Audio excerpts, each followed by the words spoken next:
This is a video playback of today's undocking, Space Shuttle Atlantis, separating from the International Space Station at 3:24 a.m. Central Time, a few minutes ahead of their planned undock time, just to ensure optimal lighting for the activity. But this again, the separation of the two spacecraft as they were making their way over eastern New Zealand.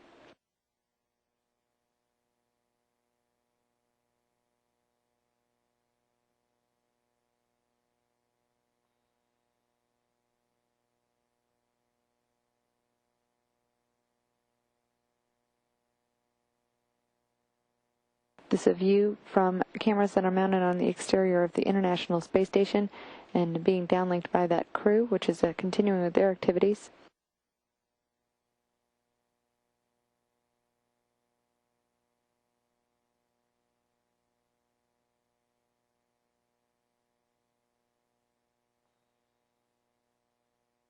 That undocking marking the completion of 8 days, 16 hours, and 7 minutes of dock time between the Space Shuttle and the International Space Station. On board Atlantis, Dan Tawney wrapping up his long-duration stay. As an Expedition 16 crew member, he had 107 days. Was on the International Space Station for 116 days after arriving on October 25th.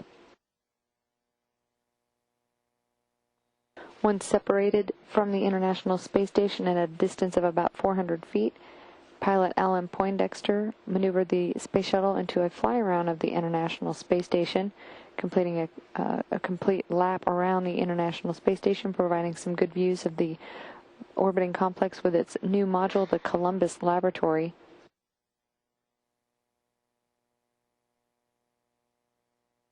Once that fly-around was complete, they've since conducted 2 of the separation burns, continuing with the phasing of the Atlantis, moving it away from the International Space Station.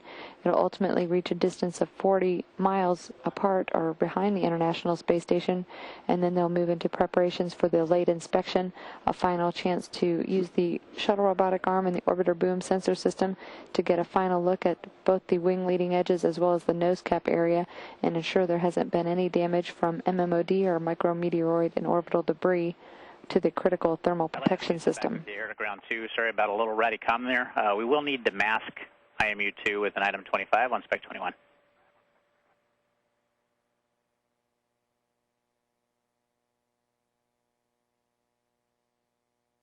Okay, here comes the item 25.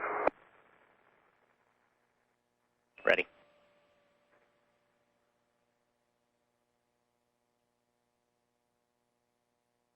Okay, and Kevin, I'm not actually showing anything in the 4-digit byte column. I guess since it's in standby, it will still mask it, I assume?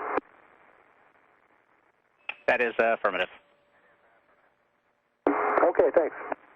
Okay, and a couple more words on the supply wastewater dump. We will need to wait to the time in block alpha to start that, and that's just for relative motion with ISS.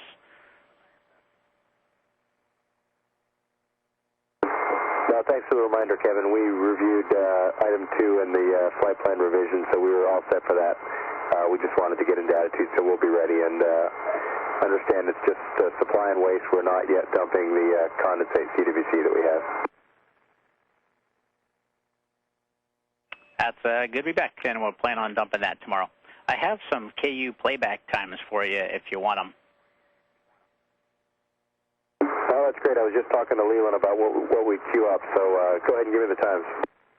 Okay, we're expecting good KU from 1623 MET to about 1720. There will be a little gap in there from 1705 to 09, but we can give you a call and let you know to pause it.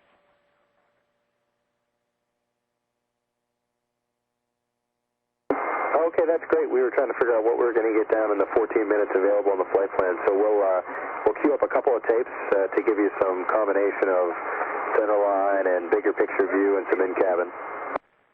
Okay, great. And we'll have one more little pass, say 18 minutes from 1724 to 42 if we need that as well.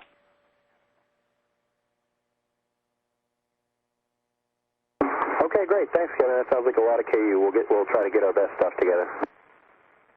Okay, and just a word on GPC-3. It looked really good during the time it was powered up, and DPS confirms that really shows that what we thought about it was just a condition that is previously documented as a user note. So as expected, and we expect it to be healthy from here on out. Okay, great news. Thanks very much, Kevin.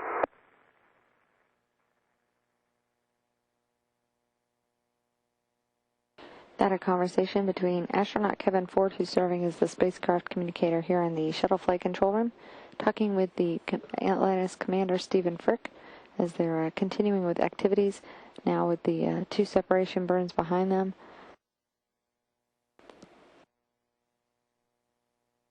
The onboard crew now turning their focus to their preparations for the inspection.